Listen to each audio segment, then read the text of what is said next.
यानंतरची बातमी आहे नाशिकमधून। रामकुंडावर गोदा स्नानानंतर भाविक महिलांची मोठी गैरसोय झाली आहे।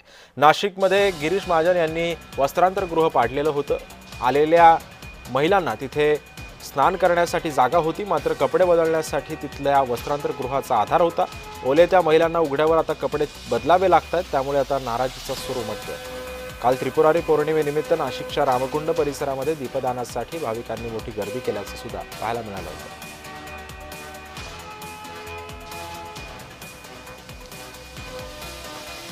नाशिकच्या रामकुंड परिसरामध्ये महिलांच्या मोठ्या प्रमाणामध्ये गैरसोय होतीये। वस्त्रांतरगृह पाडल्यानं महिलांना कपडे उघड्यावरती बदलावे लागतात, त्यामुळे नाराजीचा सूर प्रशासनाविरोधात उमटतोय।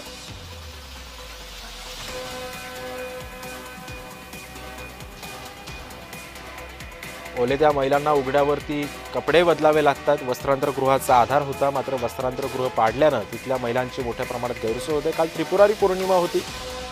या संदर्भामध्ये अधिक माहिती देतात आमचे प्रतिनिधी किरण गोटूर सध्या आपल्या सोबत आहेत। किरण, प्रश्न तोच आहे की जर या सगळ्या पार्श्वभूमीवरती जर प्रशासनानं जुनं वस्त्रांतरगृह पाडलं, मात्र हे पाडत असताना कुठल्या तरी पर्यायी जागेचा वापर त्यांना करावासा वाटला नाही का, आणि जर करायचा झाला तर कुठली पर्यायी जागा त्यांच्यासमोर उभी होती?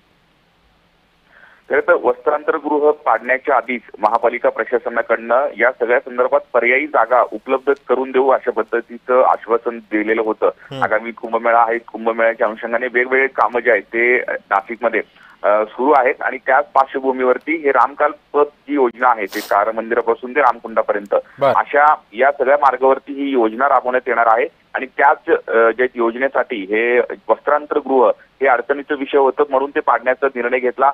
खरं तर या संपूर्ण पाडकामाला सुद्धा विरोध झालेला होता। अनेक जणांनी या सगळ्या संदर्भात एकूणच बैठका घेऊन अखेर हे निर्णय घेण्यात आलेलं होतं।